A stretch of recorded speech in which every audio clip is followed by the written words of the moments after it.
राष्ट्रीय लोक दल ने किसान संदेश अभियान में गन्ना भुगतान और छुट्टे जानवरों को लेकर उत्तर प्रदेश सरकार पर हमलावर रुख अख्तियार किया है। इस मुद्दे को लेकर ग्रेटर नोएडा प्रेस क्लब में एक पत्रकार वार्ता आयोजित की। इस पत्रकार वार्ता में स्याना के पूर्व विधायक दिलनवाज खान और मेरठ मंडल के अध्यक्ष इंद्रवीर भाटी, गौतम बुद्ध नगर के जिला अध्यक्ष जनार्दन भाटी ने क्या कहा, आइए सुनवाते हैं। उत्तर प्रदेश के अधिकतर किसानों की घरों की व्यवस्था सिर्फ गन्ने की फसल के पैसे से चलती है, जिसका ना ही लाभकारी मूल्य मिल रहा है, ना ही समय पर भुगतान हो रहा है, जिस कारण गन्ने का भाव पिछले साल 26 सितंबर को तय हो गया था, जबकि वर्तमान सत्र में 3 महीने हो गए हैं और गन्ना मिलों को चलते हुए आज तक गन्ने की दाम की घोषणा नहीं हुई। महंगाई अपने चरम पर है, उसके बावजूद एक नए पैसे का इजाफा गन्ने के मूल्य में नहीं हुआ। किसान एक लौता ऐसा उत्पादक है जिसका अपना उत्पाद का मूल्य तय करने का अधिकार नहीं है। अपने खून पसीने से कमाई हुई फसल को मिल मालिकों को देता जाता है, लेकिन उसको यह नहीं पता होता कि उसकी फसल का कितना पैसा मिलेगा। कानून के अनुसार 14 दिन में भुगतान करने की व्यवस्था है। ऐसा ना करने पर ब्याज देना तय है, जिसका कोई पालन नहीं किया जा रहा। ब्याज की बात दूर, फसल का मूल भुगतान भी नहीं किया जा रहा। दूसरी भयानक समस्या है आवारा पशुओं की, जो आज विकराल रूप ले चुकी है। अपनी फसलों की रक्षा के लिए प्रत्येक घर से एक व्यक्ति जान हथेली पर लेकर निकलता है। प्रत्येक किसान प्रतिदिन इस डर का सामना करता है कि काफी लोग इन आवारा सांडों का शिकार हो चुके हैं।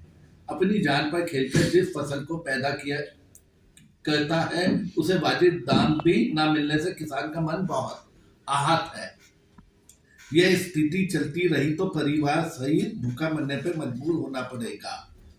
इसलिए राष्ट्रीय लोकदल के राष्ट्रीय अध्यक्ष चौधरी जयंत सिंह जी के निर्देश पर किसान संदेश अभियान के माध्यम से प्रदेश का किसान गन्ने के साथ आवारा पशुओं के आतंक से निजात दिलाने की व्यवस्था चाहता है। इस पूरे अभियान को चरण अनुसार चलाया जा रहा है, वो मैं आपको बता दूं। पहले चरण जो हमारा स्टार्ट हुआ था वो 28 दिसंबर से शुरू होकर 8 जनवरी तक हजारों किसानों ने पत्र लिखे गए और 9 जनवरी को सामूहिक रूप से जिला मुख्यालयों पर पत्रों को पोस्ट किया गया। दूसरे चरण में 10 जनवरी से 20 जनवरी तक हजारों पत्रों को लिखवाया गया और 21 जनवरी को ढोल नगाड़ों व जुलूस के साथ प्रधान डाकघर में पोस्ट किया गया। 21 जनवरी को चौधरी जयंत सिंह जी, राष्ट्रीय अध्यक्ष राष्ट्रीय लोकदल सांसद जी ने माननीय मुख्यमंत्री जी योगी आदित्यनाथ जी को पत्र लिखा और कहा कि गन्ना मूल्य जल्द से जल्द घोषित किया जाए। इसी बीच 24 जनवरी को हैशटैग अभियान चलाया गया, जिसमें यह अभियान देश में 5वें नंबर पर आया। तीसरा चरण 22 जनवरी से आरंभ है, जिसमें राष्ट्रीय लोकदल के नेता कार्यकर्ता गांव-गांव जा रहे हैं और अन्नदाताओं को पत्र लिखवा रहे हैं। और कल 27 जनवरी में पूर्ण हैशटैग कार्यक्रम हुआ था, जो कि हिंदुस्तान में 4थे नंबर था ट्रेंड पे। आज देश में राष्ट्रीय लोकदल ऐसी पार्टी है जो कि किसानों की लड़ाई की ध्वज वाहक बन चुकी है। जब तक गन्ना किसानों को लाभकारी मूल्य, बकाया भुगतान आवारा पशुओं से निजात नहीं मिल जाती, तब तक किसान संदेश अभियान जारी रहेगा। और गौतम बुद्ध नगर जिले में जो नव युवकों को कंपनी में रोजगार दिया जाए, ये एक हमारी मांग है। बाकी आप जो पूछना चाहें।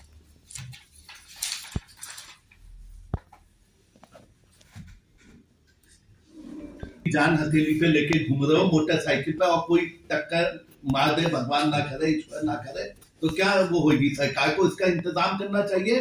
भाई आप सड़क पे चल रहे हो और आप सेफ नहीं हो।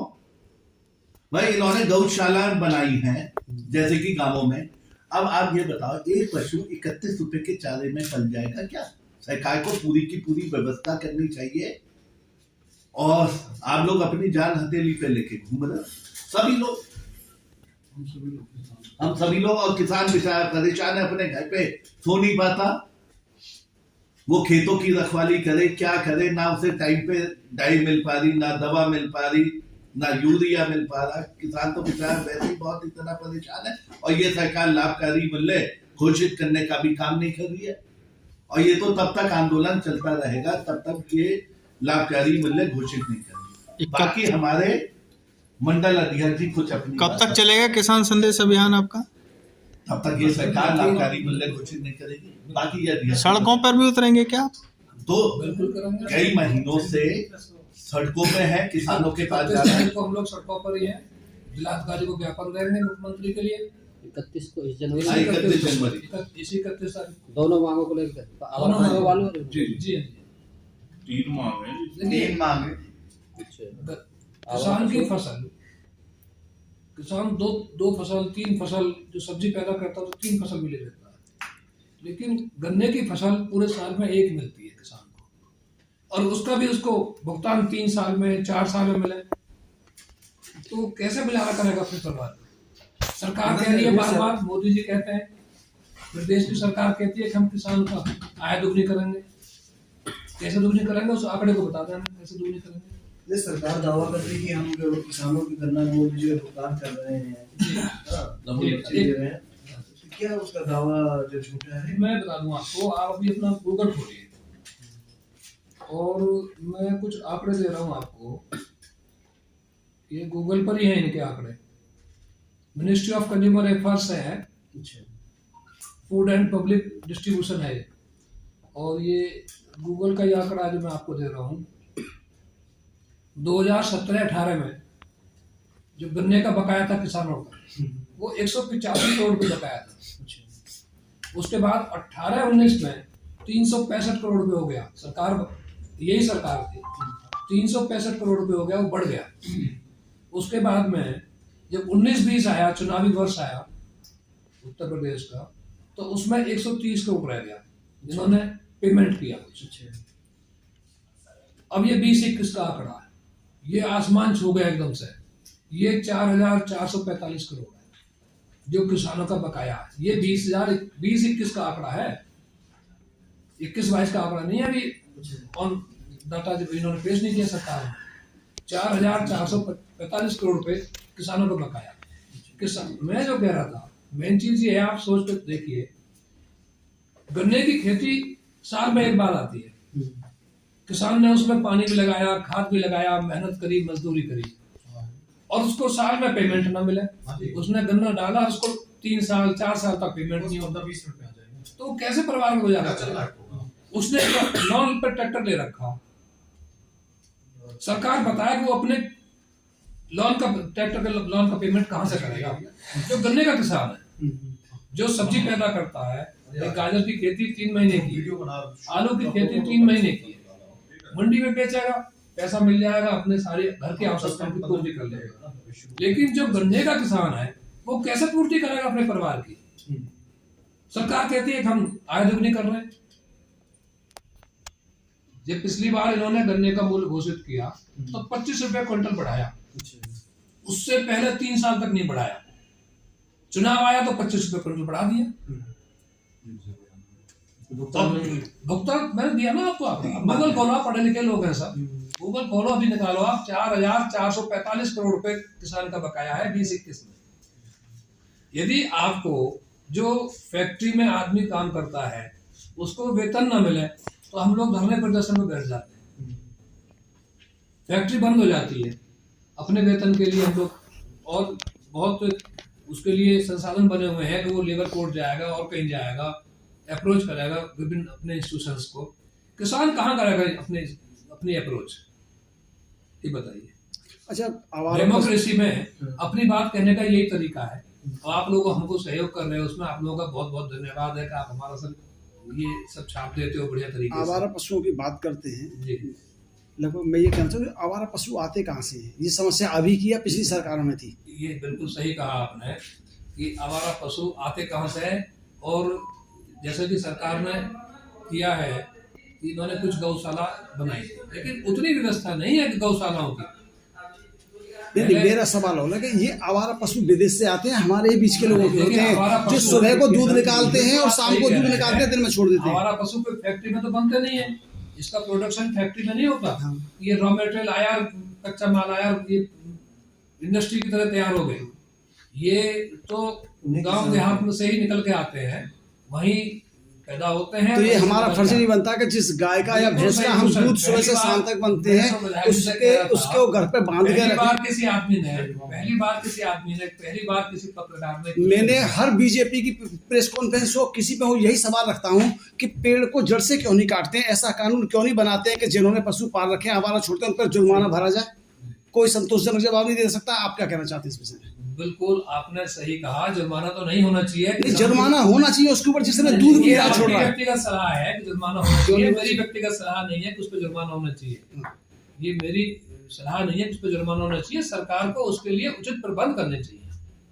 नहीं, मेरा सवाल है कि मैंने सुबह को दूध, मेरा भैंस है, मैं गऊ को नहीं स्पेशल ले रहा, मेरा सांड है या गाय है, भैंस है, मैंने सुबह को उसका दूध निकाला और छोड़ दिया, शाम को दूध निकाल दिया, तो मेरे पे कुछ दंड तो होना चाहिए। बिल्कुल आप सही कह रहे हैं। क्या मैं उस पशु को पाल रहा हूँ, उसका सोर्स ऑफ इनकम ले रहा हूँ, उसको छोड़ रहा हूँ। आवारा पशु है, जो पालतू पशु है, सारा कुछ जोड़ा है मैंने, इसीलिए जो पालतू पशु है वो नहीं घूमते सड़कों पे या खेतों में।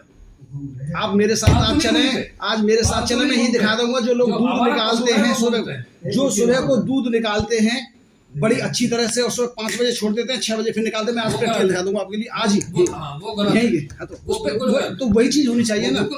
आवारा पशु मुझे लग रहा है 2 या 3% होंगे, बाकी बहुत ज्यादा 10% होंगे, नहीं बहुत ज्यादा 50% होंगे, 90% है। चलिए आप ऐसा कह रहे हैं, आप निकले, मैं तो गाँव मैं भी गाँव में रहता हूँ, मैं भी साथ गाँव में रहता हूँ। एक आदमी ने 25-25 गाय पाल रखी हैं, दूध निकालते हैं सुबह को, मैं प्रत्यक्ष प्रमाण सिद्ध करके दिखा सकता हूँ, और छोड़ देते हैं फिर शाम को कर देते हैं, और रात को सिर्फ। अच्छा, जो छोटे पशु हैं, छोटे पशु जो है उसकी सरकार व्यवस्था करे। इन पर अंकुश लगाने के लिए राष्ट्रीय लोकदल की क्या मांग है सरकार से?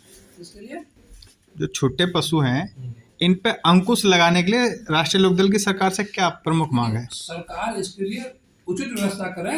उसके लिए जो इनकी गौशाला, नाम तो गौशाला है उसमें चाहे सांड भी रहे या भैंस भी रहे या भैंसे रहे या और जो भी पशु है सब है, लेकिन उसका नाम गौशाला है। उनकी समुचित व्यवस्था होनी चाहिए भाई, और उसका जैसे कि चारा हम देख रहे हैं देते हैं वो ज्यादा। आप सब लोग लोकल है। एक गौशाला तो धनकौर में है, एक गौशाला हमारे सेक्टर 94 में है, और अंदर उसमें जमुना के अंदर भी 3-4 गौशाला हैं। वो व्यापारिक गौशाला हैं कुछ, जिनमें गाय का दूध निकालते हैं और वो उस तरह से बिजनेस के लिए है, लेकिन समुचित व्यवस्था नहीं है। उसके ऊपर जो फंड भी आता है, कुछ लोगों ने जो गौशाला खोली है व्यापारिक तरीके से खोल रखी है, उनमें जो सब्सिडी आती है उसका मिसयूज है। आवारा पशु जो सरकार गौशालाओं को पर डे का सुबह शाम के चारे का जो पैसा दे रही है, जो भत्ता दे रही है, वो मतलब उसमें पालन नहीं हो रहा है। मैं ये कह रहा हूँ कि गौशाला को ना देके, ये अगर जो गौ पालक है गाँवों में, किसान को अगर ये स्थायी रूप से अगर उनको दे दिया जाए, तो मुझे लगता है किसान इसको अपने घरों से छोड़ना भूल जाएंगे और उनका पालन पोषण किया जाएगा। ये सबसे बड़ी एक चीज है कि आज चारा इतना महंगा हो चुका है, जो पशु को खल का रेट है वो 4 गुना हो गया। इस भाजपा सरकार में आने पे जो चुर्री का रेट था 700-800 रुपए का, आज 2400-2800 रुपए का कट्टा आ रहा है। आम आदमी पालन करने से घबरा रहा है, उसे लगता है कि दूध निकालो और छोड़ दो। तो इसको जो सब्सिडी या जो भी सहायता दे रही है गौशालाओं को, ये सरकार को एक पॉलिसी बनावे और किसानों को इसका लाभ दे, तब इस आवारा पशु का निदान हो सकता है। ये लोकदल, राष्ट्रीय लोकदल की ये भी मांग है।